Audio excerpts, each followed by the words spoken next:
minasyaitonir Bismillahirrahmanirrahim. Assalamualaikum warahmatullahi wabarakatuh. Hamdan wa syukrulillah amma ba'du. Allahumma sholli ala sayyidina Muhammad wa ala ali sayyidina Muhammad. Rabbi shrah li sadri wa yassir li amri wa hlul 'uqdatam min lisani yafqahu qawli. Rabbi zidna ilman nafi'a warzuqna fahma wa 'amalan mutaqabbala wa alhiqna bis-shalihin. Para jamaah salat subuh yang dirahmati Allah Subhanahu wa taala, alhamdulillah dengan fadhil qudrati rodat Allah Subhanahu wa taala pada pagi ini kita masih diberikan kenikmatan yang luar biasa, di antaranya yaitu nikmat sehat walafiat, kedua masih ditetapkannya hidayah inayah Allah kepada kita semua sehingga kita semua masih bisa beristiqomah dalam beramal kebaikan melalui thalabul ilmi. Mudah-mudahan amaliyah kita ini menjadikan satu wasilah kita benar-benar bisa mendapatkan ridho rahmat maghfirah Allah Subhanahu wa taala. Amin. Para jamaah subuh yang dirahmati Allah Subhanahu wa taala, kemarin hari Senin ya libur karena kalau hari bulan Maulid, Rajab, kalau biasa suka undangan pengajian, apalagi kalau kemalaman pas mau subuhnya lumayan berat. Kemarin maaf dia libur semalam juga. Ini mudah di sana. Alhamdulillah semalam keburu ada istirahatnya.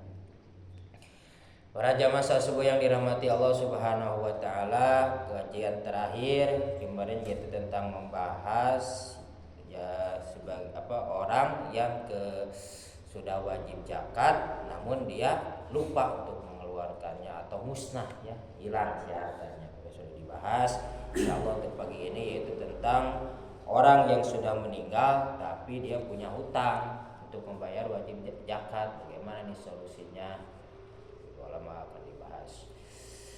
A'udzubillahi minasyaitonirrajim. Wa qala musannifu Ibnu Rusdi rahimallahu taala wa nafa'ana bil biqaul wa nabi asrarihi. Wa amal masratu salisah, masalah yang ketiga, wa ya idamata ba'da wujubi zakat alaihi, yaitu tentang orang yang sudah meninggal tapi masih menyisakan tanggungan jawab untuk membayar wajib zakat. Wa inna qauman, sesungguhnya sebagian ulama, kalau berkata itu ulama, yakhruju min ra'si malihi, yaitu ya bayar saja, ditinggalkan dengan pokok yang ada, hartanya yang sisanya berapa digunakan, nanti berapa hutangnya ya bayar segitu ya adanya gitu. Kalau misalnya tidak mencukupi ya seadanya harta pokok aja gitu.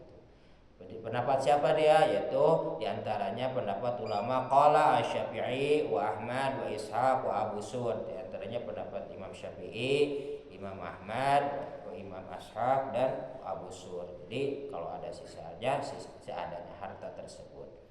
Wa qaumun qalu, sebagian ulama berkata in ausa biha akhrajat anhu minas salas wa illa wala syai'a alaihi. Nah, kalau seandainya ada wasiat si mayit tersebut, maka keluarkanlah zakat tersebut dari 1/3 harta peninggalan. Kalau misalnya tidak ada wasiat, maka tidak usah dizakatinya gitu. Kalau ada wasiat baru laksanakan sebagian ulama. Wa man haula'i man qala, ada juga sebagian golongan ulama itu yang berkata dari hal tersebut, terutama dari 1/3 tersebut, kata beliau in auso ya bedahu biha indoko asalusu. Yang tadinya maksudnya 1/3 tersebut, dahulukanlah masalah zakat walaupun misalnya tidak cukup dari 1/3-nya, dahulukan tetap, karena itu kan sebuah kewajiban.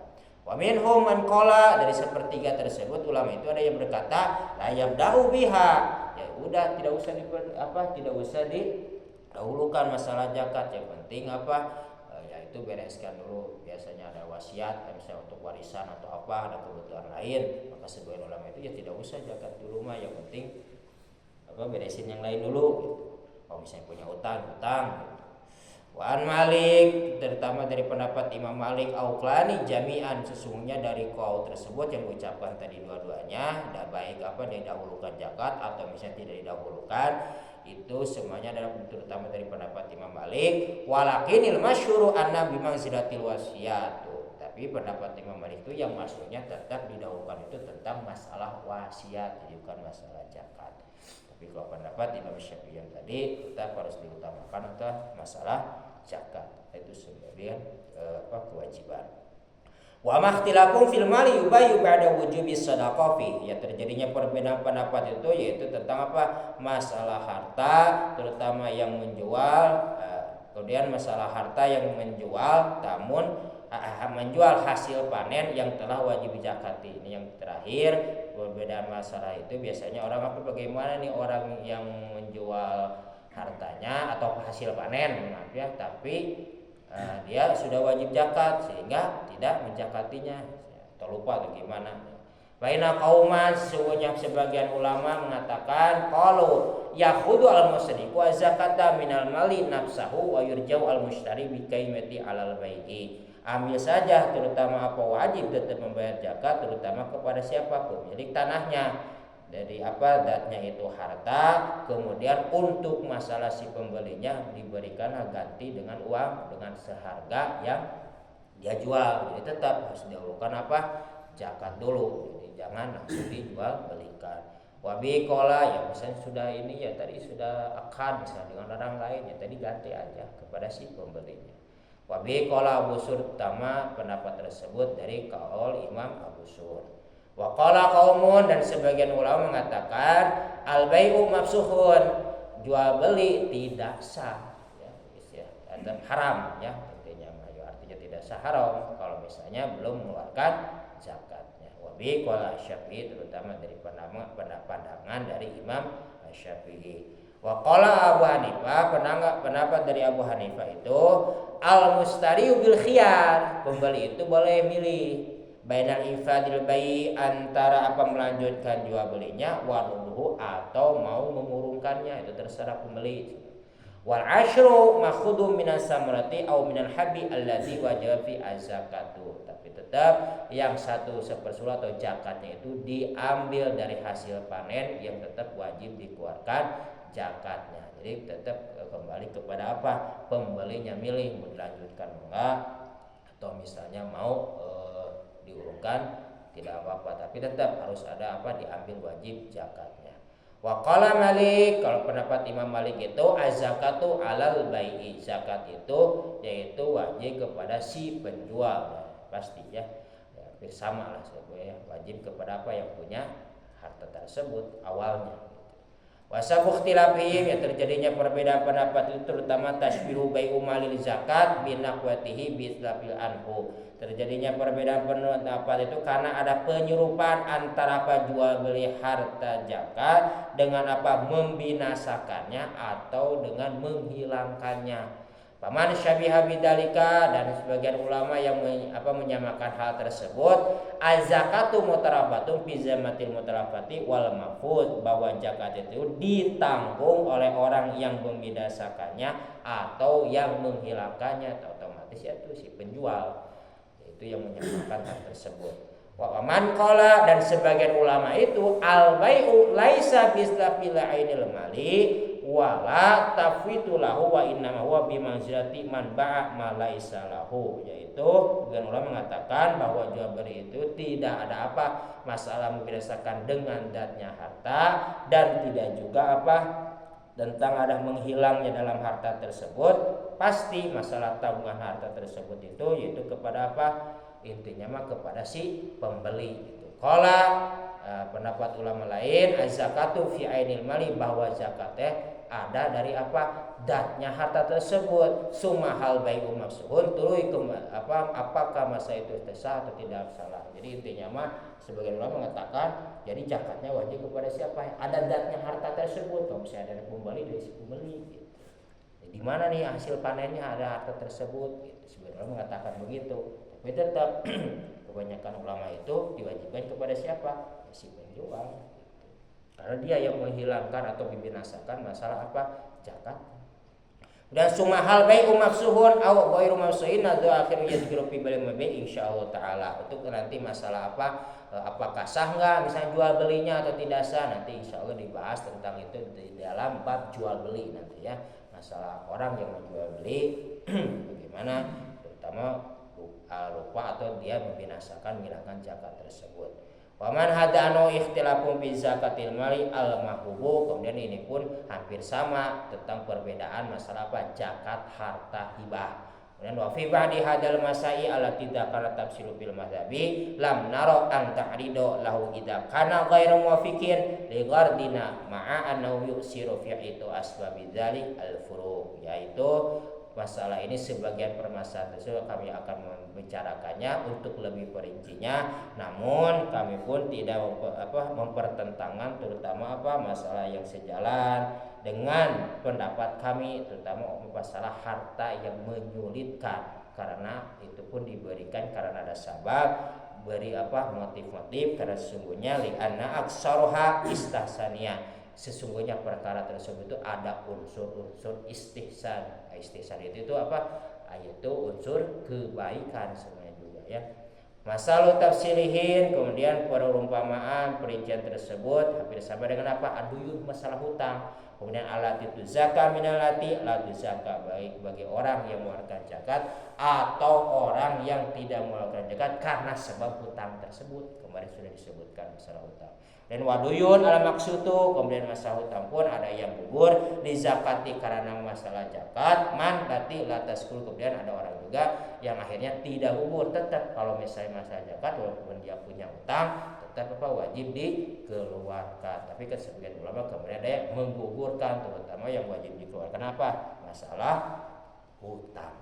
Pada maroaina anda koropi hadil jumlah wa ya marifatu man tajibu alaihi zakat wa syurutul milki allati tajibuhi wa ahkamu man tajibu alaihi. Kemudian masalah tersebut kami pun akan menceritakan masalah jumlah, terutama mengetahui bagi orang yang wajib zakat dan syarat pemilik yang wajib zakat dan hukum orang yang wajib zakat tersebut. Waqad baqiya min ahkami hukm masyhurin, dan sisanya masalah hukum-hukum tersebut itu yaitu hukum yang populer atau yang masyhur. Wa huwa madza hukmu man mani'a zakat wa lam yahdu wujubiha. Bagaimana nih hukumnya orang yang enggan membayar zakat dan dia pun tidak mengakui tentang kewajiban zakat. Padahal Abu Bakar, ada sebagian ulama mengatakan maksudnya ada juga dia paham kewajiban zakat tapi dia tidak mengeluarkan zakat tersebut. Padahal Abu Bakar radhiyallahu an ila an ahkuma hukm murtad. Pendapat Abu Bakar, orang yang tahu hukum wajib zakat tapi enggan bayar zakat itu hukumnya orang murtad. Wabidalika, dan diterapkan hukmu pimani zakat minal arab wadalika annahu qatalahum wasabi zuriyatahu, diterapkan hukum tersebut bagi orang yang enggan membayar zakat dari orang-orang Arab terdahulu zaman Abu Bakar, sehingga mereka pun memerangi orang-orang yang enggan membayar zakat dan menahan turunan orang yang enggan membayar zakat, terutama orang yang murtadnya. Jadi hampir sama gitu pendapat dari Abu Bakar. Wa khalifuhu, namun ada juga yang berbeda pendapat dari hal tersebut. Bidalika di masalah pendapat Abu Bakar tersebut, siapa? Umar radhiyallahu anhu, itu pendapat Umar radhiyallahu anhu. Kemudian Sayyidina Umar itu wa utliqa man kana istaraqa minhum, kalau Sayyidina Umar itu membebaskan, yaitu dari tawanan orang yang enggan membayar zakat tersebut. Biqauli Umar qala jumhur, dan ulama pun hampir sepakat dari terutama ulama-ulama jumhur pendapat dari Sayyidina Umar, jadi tidak bisa ditahan gitu ya. Wa dhahaba taifatul takfiri man mana faidatan min faraidi wa lam yajadu wujubiha. Ada juga sebagian ulama itu sampai mengkafirkan orang yang enggan membayar zakat padahal dia sudah tahu tentang kewajiban masalah zakat. Maka wasabuh tilapin al ismul iman alladhi huwa dinul kufri, terjadinya perbedaan pendapat terutama tadi masalah sampai di kategori orang murtad, orang kafir, berbeda pendapatnya. Kenapa? Karena menyamakan namanya iman dengan berbeda atau lawan-lawan dari iman, yaitu kufur. Yang teliku ala litori dunal amal fakot. Ada juga cukup apakah iman itu percaya dalam hati saja dengan tidak beramal. Misalnya au min syartihi wujud amahu, atau yang namanya iman itu dengan realisasi dengan beramal. Jadi iman itu harus ada amalnya. Minhum man ro'a anna min syartihi wujudul amal mahu. Ada juga ulama itu memandang sesungguhnya syarat iman itu harus apa? Dihadirkan atau realisasinya dengan beramal. Wa minhum man yastaru bidzalika hatta law yalfidu bi syahadati idza sadaqa biha hukmul min indallahi. Ada juga sebagian ulama ulama itu tidak termasuk syarat sehingga dia mengucapkan walaupun dia asalkan dengan syahadat, asalkan dia percaya, maka hukum tersebut yaitu orang mukmin di sisi Allah. Jadi tidak usah beramal, yang penting dia percaya, terutama masalah kewajiban zakat, percayanya ada Allah, Nabi dan yang lainnya, rukun iman yang 6 terutama ya. Maka cukup dari situ itu disebutkan imam, jadi tidak usah dengan realisasi beramal sebagian ulama.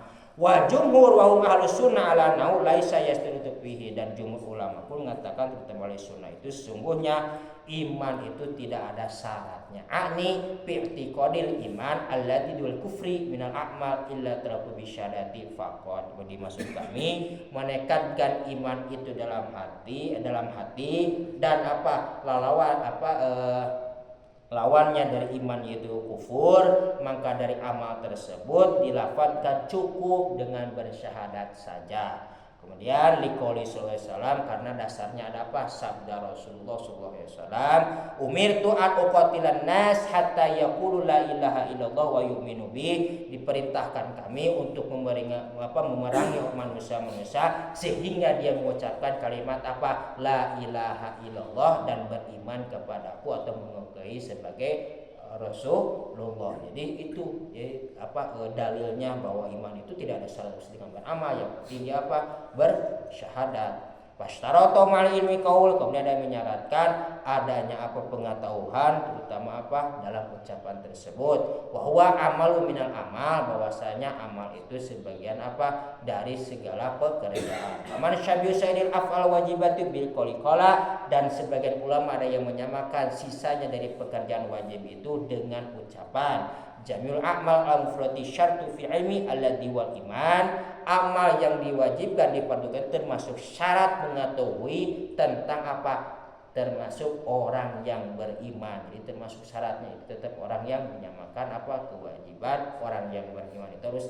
dengan relasi beramal. Faman syabiul qaul bi syairil a'mal ala titafaqul jumhur ala laisa syarton fil ilmi alladhi wal iman khala atas diku faqat wa syaratul iman. Dan orang juga orang yang menyamakan antara ucapan dengan seluruh pekerjaan. Sepakat para ulama sesungguhnya iman tersebut itu pekerjaan itu bukan syarat dari mengetahui dan masalah, terutama dalam masalah iman, dan cukup dengan percaya saja bahwa syarat iman itu wa biyakun hukmu indallah ta'ala hukmul min, yang penting yakin bukti bahwa hukum orang tersebut tetap di hadapan Allah itu di sisi Allah hukum orang yang beriman. Wa qaulani syadani, sedangkan kaul yang dua tersebut tadi itu termasuk kaul syad. Wa istanula fi bi syahadatain min syairil amal huwa alladzi alaihi, dan ulama pun mengecualikan lafaz tersebut terutama dua kalimat syahadat itu dari seluruh aktivitas atau seluruh amal itu, bahwa jumhur ulama itu tetap bahwasanya iman itu di samping kita percaya harus ada relasi beramal. Itu maksudnya menyamakan bahwa orang itu yang mengerti tentang kewajiban zakat tapi dia tidak yang membayar zakat gitu ya. Sama dengan itu orang yang beriman tapi dia iman kepada Allah tapi dia tidak melaksanakan kewajibannya. Tapi ada juga yaitu dengan ucapan saja. Iman itu ya orang yang menyamakan dengan ucapan saja itu orang yang yang tadi yang tidak membayar zakat karena misalnya ada alasan-alasannya seperti tadi, misalnya orang yang keburu meninggal atau misalnya kelupaan ya. Kalau kelupaan misalnya sebagian orang tadi mengatakan ya itu tidak apa-apa. Itulah masalah orang yang meninggal tapi masih punya hutang atau tanggungan wajib zakat, dan orang yang menjual hasil panen tapi dia sengaja membinasakan tentang masalah zakat. Untuk masalah sah dan tidak sahnya jual belinya nanti nanti kalau dibahas dalam masalah baik, yaitu masalah jual beli. Maka kita ada pertanyaan. Enak, cukup. Kayak ngantuk. Ya, hukumnya kalau kita menunda zakat? Hukum kita menunda zakat apa hukumnya? Gimana? Hukum menunda zakat. Udah sampai zakat tapi kita mungkin bulan depan atau seperti kasus kemarin gitu ya, saya kembali kepada ulama sehingga juga menundakan atau tapi ada hartanya atau hilang.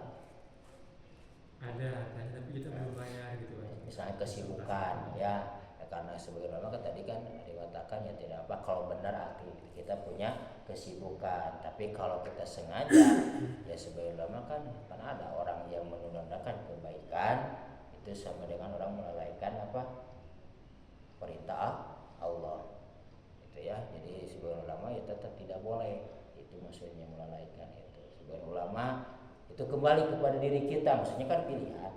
Jadi pilihan, lihat kondisi kita. Kalau kita benar sibuk ya tidak apa-apa ya, karena aktivitas saya itu tidak apa-apa. Jadi ada pilihan.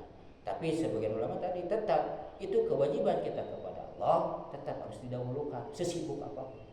Itu sampai ada yang menekan. Kemarin saya dibahas. Ya mungkin karena belum dihitung, belum sempat. Nah, itu karena sibuk. Jadi intinya maksudnya ada pilihan itu kembali kepada diri kita dan situasi kondisi kita aja gitu. Kalau kita sibuk, ya, mungkin ada pilihan kan, tidak apa-apa, menunda juga. Gitu. Okay. Untuk ya pertanian, ini misalkan kita modal 1 juta nih, ya, nah, terus nanti pas panen ternyata nggak dapat 1 juta gitu, jadi kan nggak wajib. Yang penting kan dalam pertanian itu harus apa? 5 wasak. Hasilnya 5 wasak tersebut itu kalau misalnya sudah ketutup modal semua gitu aja, modal hasil semua udah beres ya. Kalau perairan harus beli misalnya airnya, bayar dulu airnya, pokoknya sisanya aja itu baru wajib. Sisanya 1 wasak itu berapa? Hampir 320 kilo lah. 720 kilo ya. Tapi semua itu dipotong dulu tadi modal. Iya, udah semuanya modal, air. Nah, ada misalnya segitu, keluarkanlah 10% dari hasil tersebut. 10%. Hasil kerja juga dipotong, hasil jerih payah. Upah misalnya ada ya, upah kerja gitu ya. Pokoknya dihitung dulu aja. Kalau untuk jerih payah diri sendiri, nah gimana untuk diri sendiri itu sebelumnya tidak dihitung gitu ya. Nanti kan itu kan kita udah punya hasil panen. Jadi kan sisanya itu kan hasilnya untuk kita. Paling upah orang lain, ya upah orang lain dihitungnya. Gitu. Jadi misal kalau misalnya tidak mencukupi seperti tadi modal 1 juta, kalau tutup dulu ya 1 juta. Ya nah, cukup. Alhamdulillah, mudah-mudahan pagi ini menjadikan ilmu yang bermanfaat, terutama menjadikan syafaat pertolongan kelak di hadapan Allah Subhanahu wa taala. Amin ya Allah ya rabbal alamin. Maka tutup dengan kifaratul majelis. Subhanallahi wa bihamdihi, asyhadu an la ilaha illa anta, astaghfiruka wa atubu ilaik. Wassalamualaikum warahmatullahi wabarakatuh.